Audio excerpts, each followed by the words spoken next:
మొన్న రీసెంట్గా ఒకటి యుఎస్ కష్టాలు అని చెప్పి చూశాను. పాపం అమ్మాయి చాలా బాధగా చెప్పింది, నవ్వుతూ చెప్పింది, కానీ ఆ అమ్మాయిలో వేదన కనిపించింది. కానీ దానిలో ఒక కారణం, ఒక రీజనబుల్గా ఉంది ఆ అమ్మాయి వే ఆఫ్ టాకింగ్.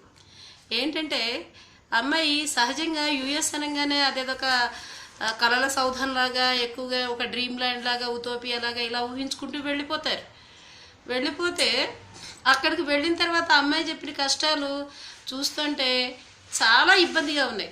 ఇప్పుడు ఒక డిగ్నిటీ ఆఫ్ లేబర్ మనం అనుకుంటాం, ఓకే, డిగ్నిటీ ఆఫ్ లేబర్ ఒక్కొక్క ఎడ్యుకేషన్ని బట్టి, మెంటాలిటీని బట్టి డిగ్నిటీ ఆఫ్ లేబర్ అనేది ఉంటుంది.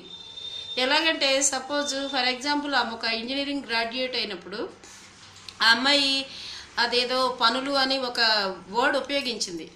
ఆ పనులు అనేవి ఒక అన్ఎడ్యుకేటెడ్ చేయొచ్చు, డిగ్నిటీ ఆఫ్ లేబర్. ఏ పని తక్కువ కాదు, అన్ని పనులు విలువైనయే. కానీ ఇప్పుడు సపోజ్ ఒక పోస్ట్ గ్రాడ్యుయేట్ ఒక ఒక కాలేజీలో ఒక ట్యూటర్గా అలా జాయిన్ అయ్యారనుకోండి.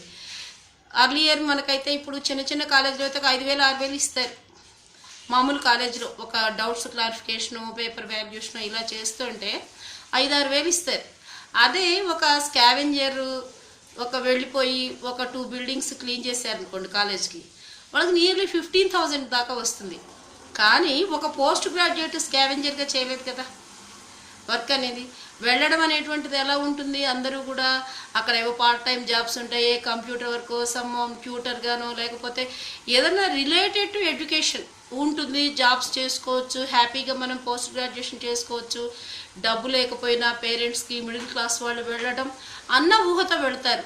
ఇప్పుడు అమ్మాయి చెప్పింది బేబీ సిట్టర్ అని, ఇలాంటివని, ఇవి అన్నీ చేయలేరు. ఇప్పుడు నవేడేస్ పిల్లలు ఏమైపోయారు, ఇంట్లో పనులు అమ్మకే చేయడానికి వీలు లేకుండా చిన్న పనులు కూడా అమ్మకి అన్నీ చేసి పెడితే తినేలాగా అయ్యారు. కానీ అక్కడికి వెళ్ళిన తర్వాత గభాన రాలేరు. ఒకటి వెళ్ళిన తర్వాత వెళ్ళింది వచ్చేసింది, వెళ్ళాడు వచ్చాడు, ఇలాంటి కామెంట్స్ పాస్ చేస్తారు అక్కడ చెల్లలేదని. కనుక వాళ్ళు అవి ఫేస్ చేయడానికి సిద్ధంగా ఉండరు. కనుక బేబీ సిట్టరు ఇలాంటి పనులు ఇంట్లోనే చేయనటువంటి వాళ్ళు అన్ఎక్స్పెక్టెడ్గా కాన్ఫర్ట్ పొజిషన్లో చేయాలంటే ఇబ్బంది. అమ్మాయి ఒక మంచి గైడెన్స్ ఇచ్చింది. ఏంటంటే మెంటల్లీ ఇలాంటి పనులు కూడా చేయడానికి సిద్ధమయ్యి మిడిల్ క్లాస్ పీపుల్ వెళదాము అనుకుంటే వెళ్ళొచ్చు. చక్కగా మనం అమ్మాయిని చేయడానికి మనం అలా అర్థం చేసుకోవచ్చేమో కదా. ఇవన్నీ చేయడానికి మనం సిద్ధమేను. బేబీ సిట్టరో లేకపోతే మరో క్లీనింగో ఏమన్నా చేయడానికి సిద్ధమైతే మనం వెళ్ళి పోస్ట్ గ్రాడ్యుయేషన్ మనం ఇంట్లో హై క్లాస్ పీపుల్ కాకపోయినా, పేరెంట్స్ మనీ ప్రొవైడ్ చేయకపోయినా మనం ఎంఎస్ చేసుకుందాము అని అంటే వెళ్ళొచ్చు అది. కానీ అక్కడికి వెళ్ళిన తర్వాత మనం ఇలాంటివి చేయాలంటే అమ్మాయికి చాలా అన్ఎక్స్పెక్టెడ్ అయిపోయింది. అలాగే చాలామందికి కూడా కావచ్చు, ఎంతోమంది కూడా చాలా ఇబ్బంది పడవచ్చు. ఎందుకంటే వాళ్ళకి ఎంత మిడిల్ క్లాస్ అయినా ఇవాళ రేపు ఇంట్లో పిల్లల్ని చాలా కేరింగ్గా చూస్తున్నారు, అమ్మలే చేసి పెడుతున్నారు. అక్కడికి వెళ్ళి ఈ బేబీ కేరింగ్ ఇలాంటివంటే వీళ్ళకి ఉండదు. అది ఎటు కాని పరిస్థితి ఇలా ఉంటుంది. కనుక ఆమె చాలా మంచి గైడెన్స్ ఇచ్చింది ఆ అమ్మాయి.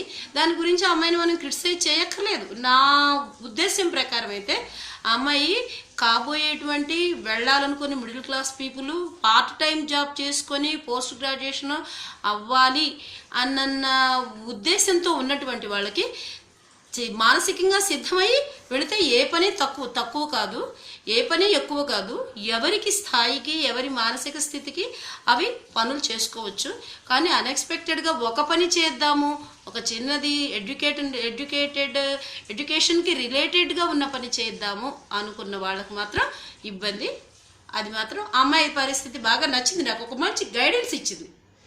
చాలా బాగుంది అమ్మాయి వీడియో నేను చూశాను.